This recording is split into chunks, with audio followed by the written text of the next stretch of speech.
Fifth type of epithelial tissue or simple epithelial tissue, that is glandular epithelium. Here the cells may be columnar, cuboidal or pyramidal in shape. Nucleus is large and situated toward the base of cell. Secretory granules are present in cytoplasm of these cells. The glands may be unicellular or multicellular. Example of unicellular gland, that is goblet cell, while example of multicellular gland, that is nothing but a salivary gland. Depending on number of cells and depending on mode of secretion of multicellular gland can be classified as duct bearing glands and ductless glands.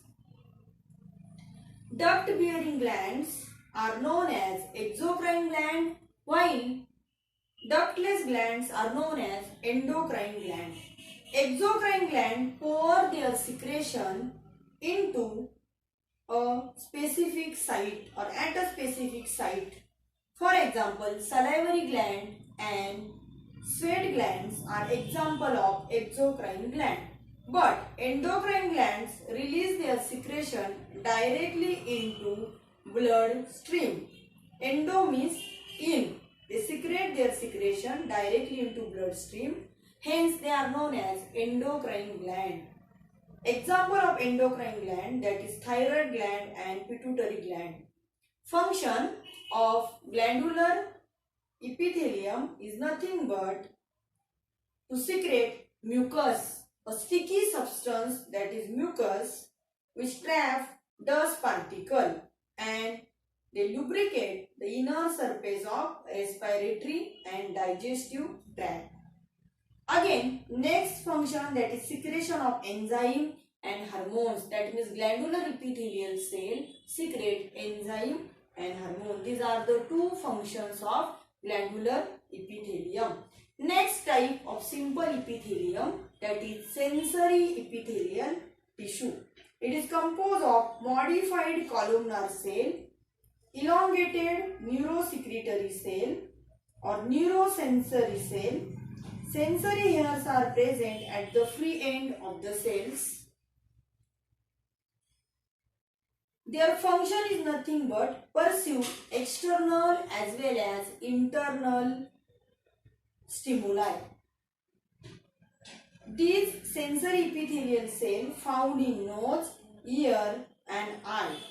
In nose, they are known as olfactory sensory epithelial cells or tissue. In ear, they are known as auditory hair cells, or in eyes or in eye, they are known as photoreceptor cells.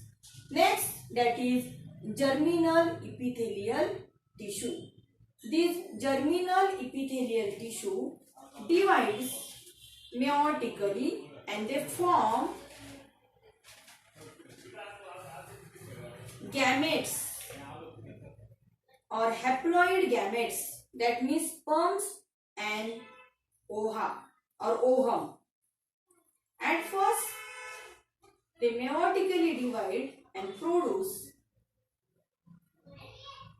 female gamete, ovum or egg, as well as male gamete known as sperms. For this, they are present in inner lining of seminiferous tubule, where they produce sperms, that is male gamete, and they are also present in inner lining of ovary of female reproductive system, where they produce ovum or egg or female gamete.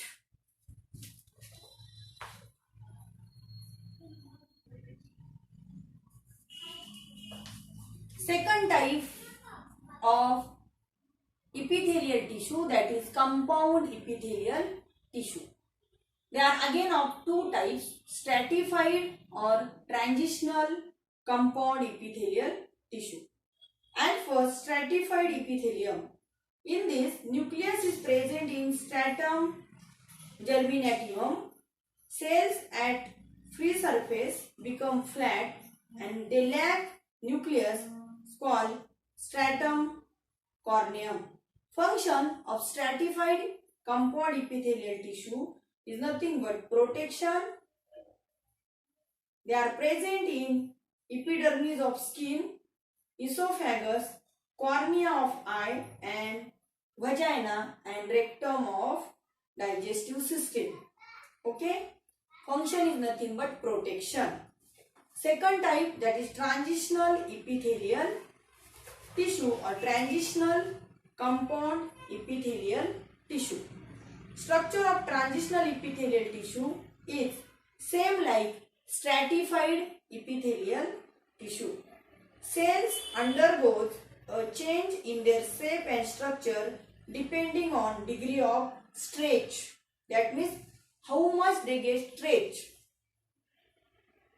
Function is nothing but distension of organ.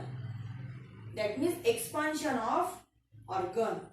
They are present in urinary bladder of excretory system. Okay. Next point, that is cell junction. The epithelial cells are connected with each other laterally as well as at the basement membrane by junctional complex. These complexes called cell junctions. These cell junctions are of 5 different types: TJS, GJS, SDS, DS and AGS. TJS, these junctions maintain cell polarity, prevent lateral diffusion of proteins and ions. Next, JGS. This intracellular connection allow passage of ion and small molecules between cells as well as exchange of chemical messages between cells. HDS. This HDS allow the cell strongly adhere to the underlying basement membrane. Adhesion means attachment. These maintain homeostasis. What is maintain tissue homeostasis by signaling process or signaling process.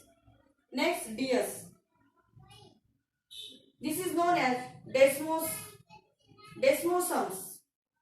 This provide mechanical strength to epithelial tissue, cardiac muscle and meninges. Meninges are present in brain. Cardiac muscles are present in heart. It gives mechanical strength to epithelial tissue, cardiac muscle and meninges.